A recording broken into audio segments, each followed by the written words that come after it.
Hey guys, what's up? It's me, Steven. Welcome back to my channel. I am excited to film this video because I haven't done a story time in quite a while, and I feel like this is a story time that you guys would enjoy. And I'm gonna get started with this.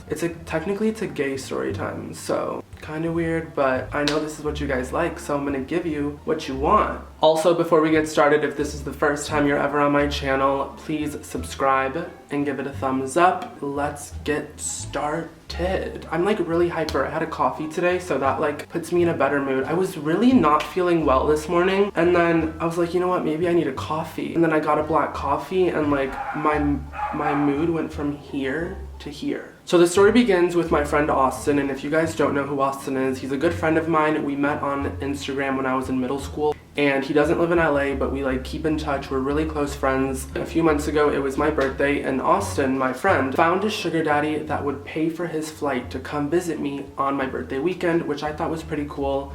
I don't really know how he does it, but he finds these daddies and they like buy his flights. One time he came 2 weekends in a row to LA, both paid by different like sugar daddies, I guess. When he came for that weekend, I ended up meeting his sugar daddy. I ended up meeting the sugar daddy, and he was really nice, really normal. This is just like weird for me to talk about, but I just don't care, you know? So I met the sugar daddy, and he was super nice, super normal, and he was just like a nice young guy. He wasn't like really old, you know? He was maybe like 30 something. We went out one night, and the sugar daddy was talking about like he was going to China and he was traveling and like going to China or whatever.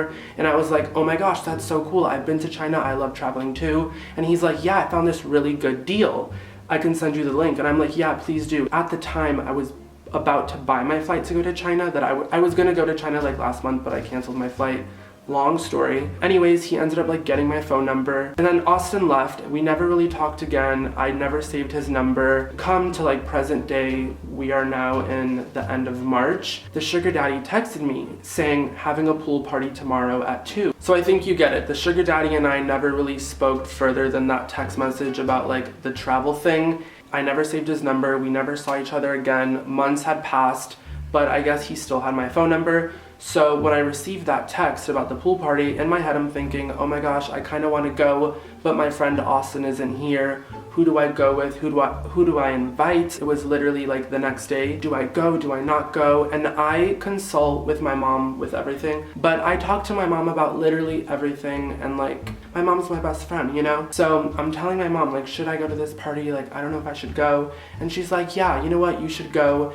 And I had 2 friends to invite that are like also gay, because I knew this was gonna be like a gay party, and I just could tell their crowd was a very gay friend crowd, you know? So of course I invite my 2 best gay friends, because this is like a gay pool party. Of course, you know, with my luck, they both couldn't go. So I'm talking to my mom, and I'm like, Mom, what do I do? I would never ever go to a party alone. Like my anxiety, like I would literally flip out, you know, just like walking into a party alone. I couldn't even imagine that. She said, you know what, Steven, you need to be a little bit more outspoken, and you need to just go, like go have fun, and you don't need anyone to go with you, you know, like you can just go and meet people. And I was like, you know what, Mom, you're right. Like, I really want to go. Why would I let me not having friends to bring stop me from going to the party that I was invited to? I got ready. I went to the gym first. Let me like begin with that. I went to the gym because I was like, all these guys, you know, they're probably gonna have good bodies. Like, I need to go to the gym. So after the gym, I come back home. I'm like getting ready for the party.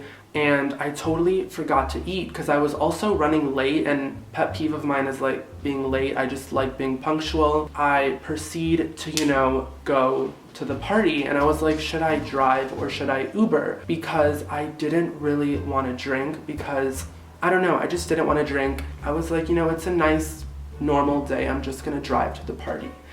And that was probably my worst. That was my first, not my worst. That was my first mistake. I shouldn't have drove.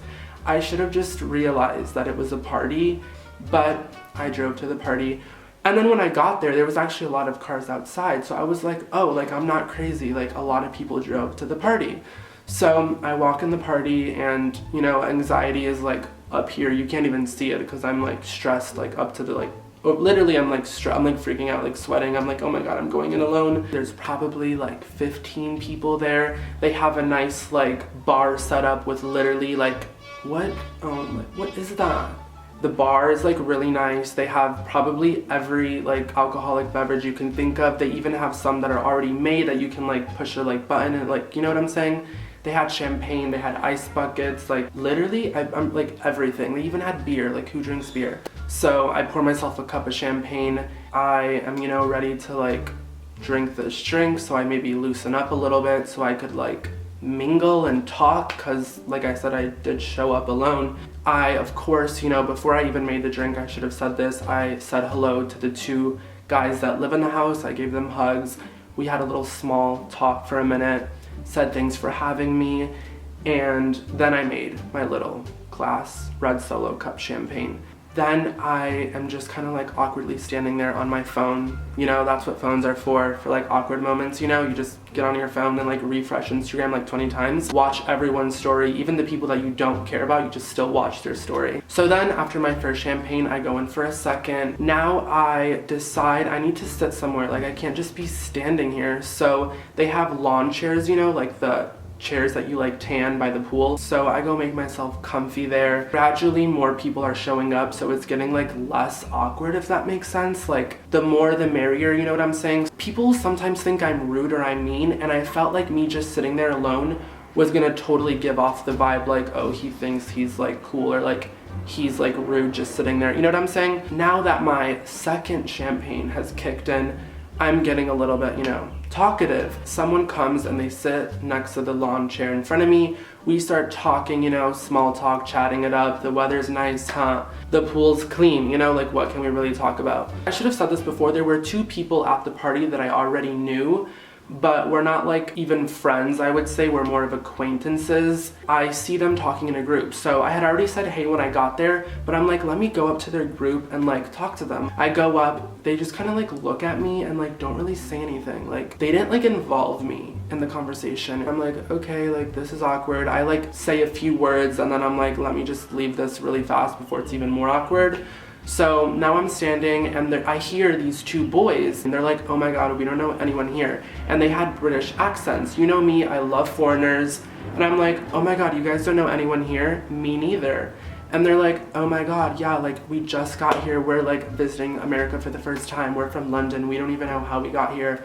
I'm like, oh, that's so funny. Like I literally met the guy once. I genuinely like know like 3-4 people here. They're like, oh my god, what are you drinking? And I'm like, champagne. They're like, we love champagne. You know, they're very gay. We go in for a third glass of champagne, which, why did I do that? Like what was the, like why, you know? So after our third glass of champagne, we're like, oh my gosh, like let's make a mixed drink now, you know? Like the sun's setting. Not literally, the sun wasn't setting, but I was like, let's have a mixed drink.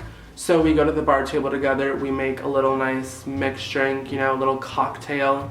At that point, I slowly start to just not remember, and it dawned on me that I forgot to eat the entire day, that I literally didn't even eat, like not even like an almond, like nothing. Drinking rule number 1 is you should never, ever drink on an empty stomach. I went to the bathroom and I called my friend. At this time, my friend was free now. He couldn't come to the party with me when it started. He was like done with, you know, with his like prior engagement, I guess you can say. I'm like, oh my god, like can you come get me at this party? Like I drove my car here, like come. I literally am just like in the house now. I don't even want to be outside. It's so hot and like I am not in a good state. I like opened a door. I thought it was the homeowner's room and he was like, you can go in there. I open a door and there was literally an orgy going on in the room, and I'm like half blackout. I'm like, oh my gosh. I closed the door. I didn't even say anything. Like they didn't even acknowledge me. I think they honestly wanted me to go in. They didn't care that I like barged in. I went to the homeowner's room. I sat there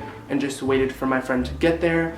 Then I was like, you know what? I am falling asleep. I cannot fall asleep here. So I go outside in my car and I sit in the passenger seat because I know my friend's gonna come and like rescue me. I fell asleep in my passenger seat shortly after my friend arrives. He sees my car or whatever. He gets out of his Uber. He comes in my car. He drives us home. This is when it just gets worse. He's driving us to his house. I start to feel car sick. I feel like I need to just, you know, let it all out. He pulls over. I can't let it all out. So he's like, you need to like put your fingers down your throat and just do it. And I'm like, are you serious? And he's like, yeah, that's what you gotta do. I'm like, okay, like barely even coherent. So after I'm done letting it all out and I feel a little bit better, we get back in my car and my friend starts to drive us to his house again. We're about halfway there when all of a sudden my car starts to beep nonstop. Basically, it beeps when it's on empty, like literally about to run out of gas. He's like trying to find my wallet. I'm not there whatsoever. I'm like done, you know, like falling asleep on like the door. Like I'm just not there. He can't find my wallet anywhere. Then he's like waking me up trying to tell me like, where's your wallet? Where's your wallet? And I'm like, I don't know. I think I left it at the party. Oh my gosh. Then I start freaking out and I'm like, my wallet's lost. Oh my gosh. And he's like, I forgot my wallet at home. I didn't even bring anything. He literally just came to like pick me up. He didn't have anything with him. We just assume that my wallet's lost, so we have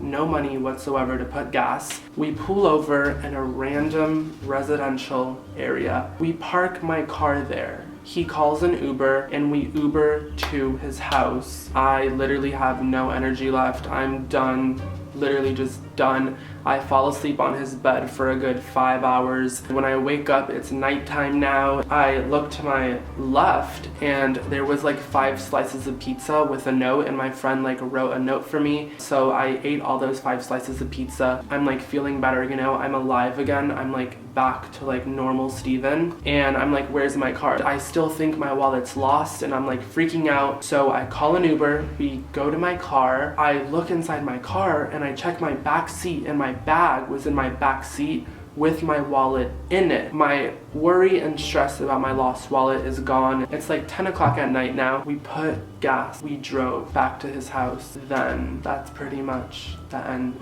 of my story. I don't think I'm missing anything, but if I am missing something, it's probably a good thing. You know, that already was a lot. You know, you live, you learn. I'm young. I just forgot to eat. If I wouldn't have forgotten to eat, it would have never happened. If anyone comes at me for like, you still drove there, my friend was gonna come to the party and be a DD. Basically, I learned my lesson.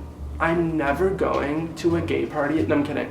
I'm never going to a party alone. I hope that I never forget to eat before I drink, because I literally did not eat anything. And I know that that wouldn't have happened if I would have had a meal prior to my little champagne. I guess everything happens for a reason, and maybe it happened so that I could sit here and have a semi-decent, kind of alright story time. I guess that is it for my gay party story time. I literally never go to those kind of parties. I'm not in the gay scene, even though I live in LA and stuff. Like, that's just not my scene. But yeah, that's pretty much it. I love you guys so much. I hope you enjoy. Give it a thumbs up if you did. Follow my Instagram, Twitter, Snapchat. All of that will be in the description box below. I love you all so much. Thanks for watching. Peace out, stay hot, and I'll see you